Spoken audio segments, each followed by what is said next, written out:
लगता है इसे प्रसव पीड़ा हुई है। चलो इसे इसके घर के अंदर ले चलो, कोई अधिरथ को बुलाओ।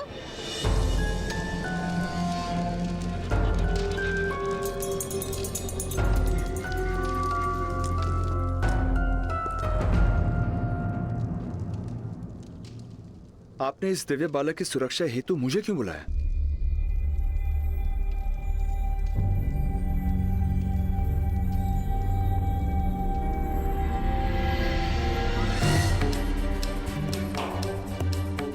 क्योंकि आप महाराज के साथ ही अधिरथ महोदय। महाराज की ओर आने वाला हर बाण सर्वप्रथम अपने वक्ष पर लेने का प्रण लिया है आपने। तो फिर आपके सिवा और किसे ये दायित्व दिया जा सकता था? किंतु राजकुमारी कुंती द्वारा ऐसा पाप कैसे हो गया जिसका दंड इस दिव्य बालक को भोगना पड़ रहा है? पाप नहीं, बालपन की भूल है ये। उस समय महर्षि दुर्वासा कुंती भोज के निकट तपस्या कर रहे थे।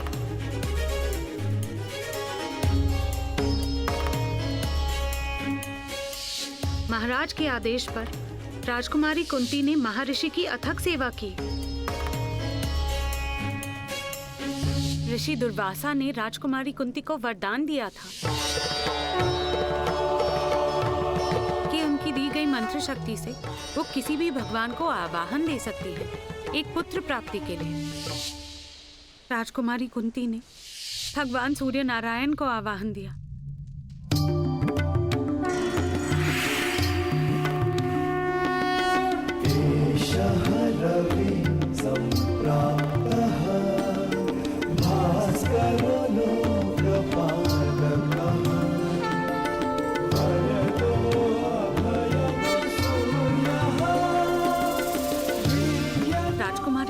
भगवान से अपनी भूल की क्षमा भी मांगी थी, किंतु ऋषि मंत्र का अपमान नहीं हो सकता था।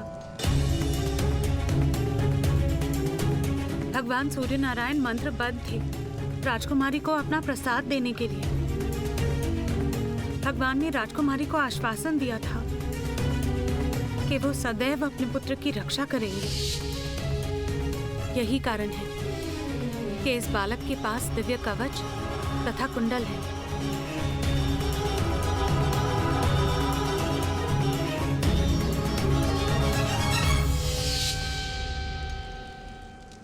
किंतु देवी, इस नन्हे से बालक का क्या दोष? क्या इसे किसी अनाथ आश्रम में स्थान नहीं मिल सकता था? ये राजकुमारी के सामने भी रहेगा और इसके जन्म का सत्य समाज से गुप्त। यदि ये बालक राजकुमारी की आंखों के सामने रहा तो शीघ्र ही वो लोकलाज की चिंता त्याग कर इसे अपना लेंगी और बहुत बड़ा अनर्थ हो जाएगा। महाराज और राजकुमारी पर लांछन लगेगा। इसलिए इस बालक का राजकुमारी से दूर और गुप्त रहना अनिवार्य है। इसी कारण मैं इसकी रक्षा का उत्तरदायित्व आपको सौंप रही हूँ।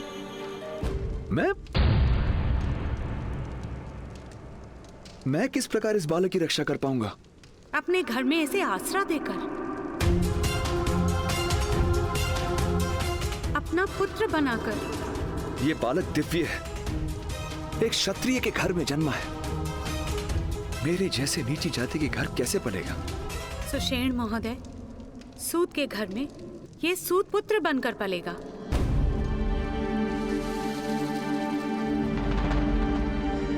महाराज के प्रति आपका समर्पण संपूर्ण है, इसलिए इसकी रक्षा का भार मैं आपको दे रही हूँ। मैं महाराज के लिए अपने प्राण दे सकता हूँ देवी,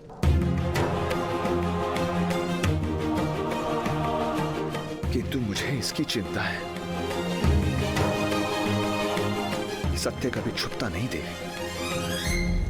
सत्य बड़ी ही सरलता से छुप जाता है सुषेण महोदय, क्योंकि केवल थोड़ा सा असत्य मिलाने से सत्य भी असत्य हो जाता है।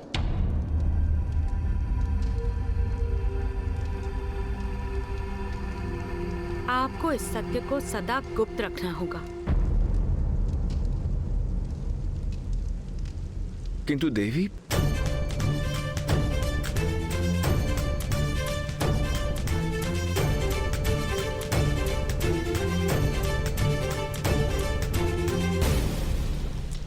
अपने सारे संदेहों को इस अग्नि में जला दीजिए।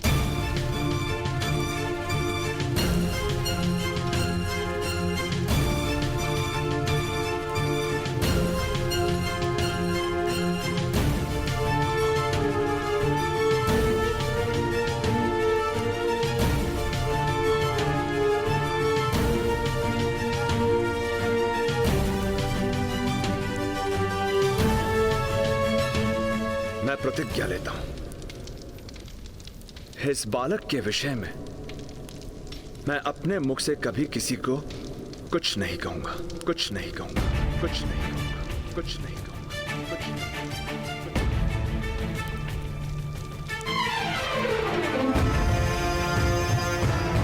शीघ्रता करें अधिरथ, आपकी पत्नी गर्भवती है। इससे पहले कि उससे संतान जन्मे, आप इस बालक को उस तक पहुंचा दीजिए। आप सबसे कहेंगे कि आपकी पत्नी ने जुड़वा बालकों को जन्म दिया।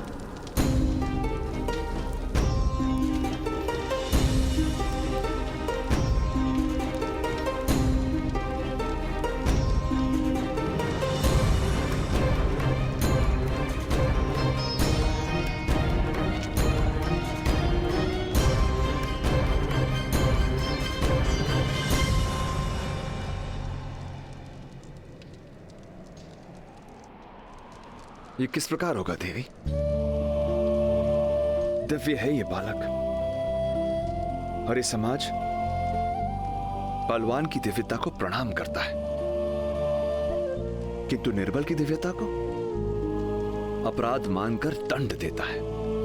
तो इसे अपने बल का परिचय देना होगा सारे संसार को। अपना परिचय पाना और अपना परिचय देना, यही इसका जीवन कार्य होगा।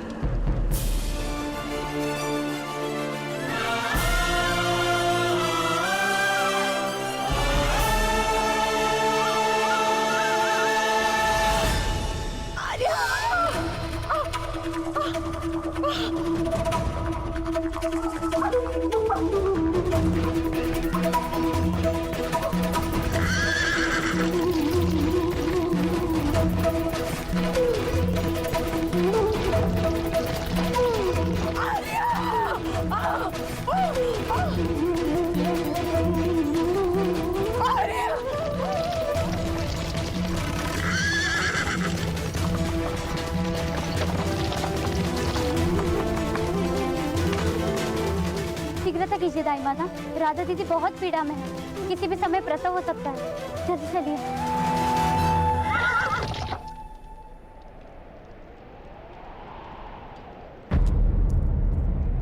राधा को प्रसव पीड़ा कब से हो रही है? जब से भगवान सूर्य नारायण का ताप बढ़ा था।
अधिरथ महोदय, दाइमा, पहले बालक का प्रसव सुख से हो गया। संभवतः दूसरा शिशु राधा की उदर में है, जन्म नहीं हो रहा है।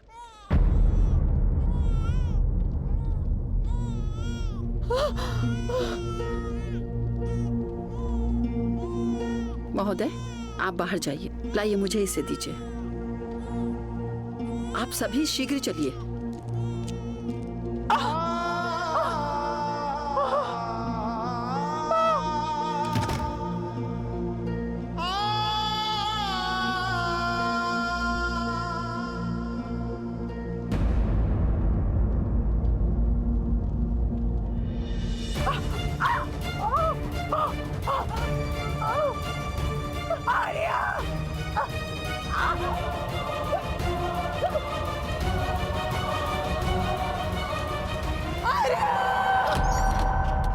अधिरथ महोदय,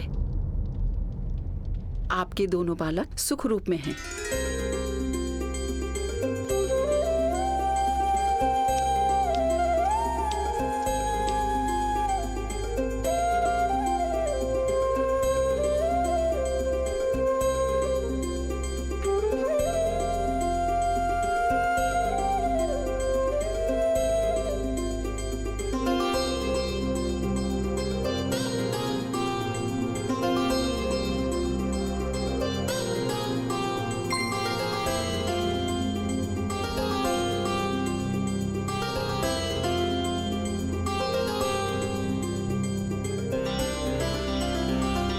भाग्यवान है हम राधा, भगवान ने हमें 2 पुत्रों का वरदान दिया है। अपने पुत्रों को नाम दीजिए अधिरथ महोदय। जी।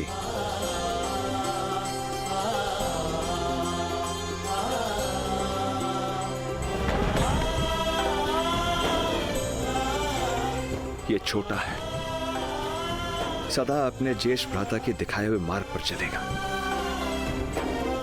रक्त जैसा लाल रंग लेकर जन्मा है, इसलिए इसका नाम शोणित या शोण होगा।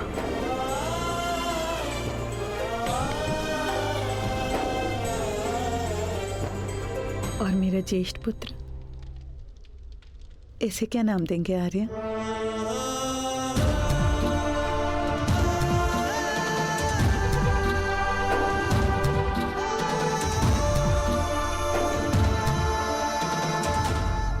और इसका नाम?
आपका प्रसाद है ये भगवान,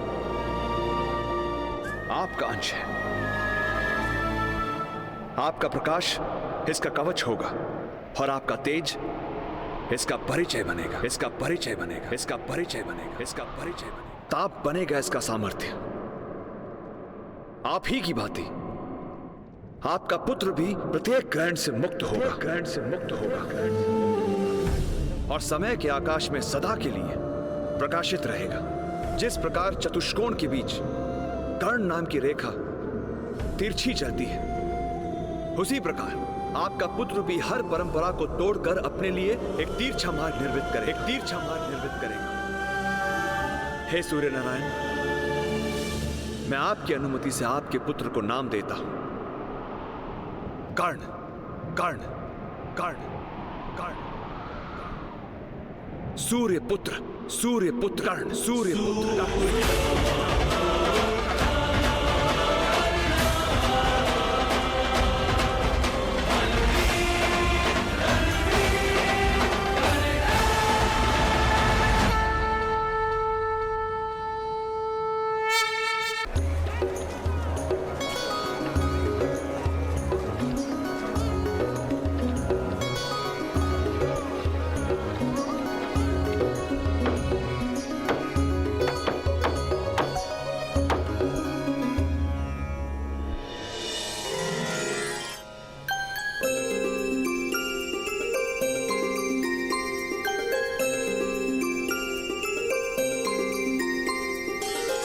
अरे राधा, थोड़ा समय शोन को भी दे दो।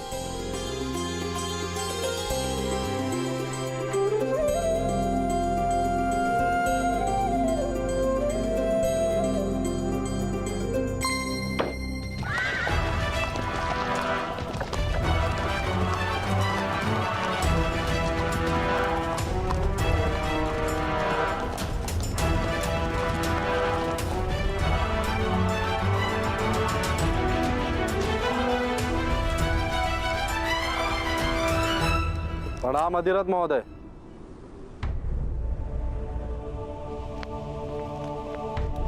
राम महोदय, क्या है ये सब? हमें सूचना मिली है कि आपने बाढ़ से किसी बालक की रक्षा की है, उसके लिए धन्यवाद। किंतु अनाथ बालकों को राज्य के अनाथ आश्रम में पहुंचा देने का कर्तव्य था आपका। अनाथों की रक्षा का दायित्व और अधिकार, ये दोनों ही राजमाता का है, ये आप अच्छे से जानते हैं।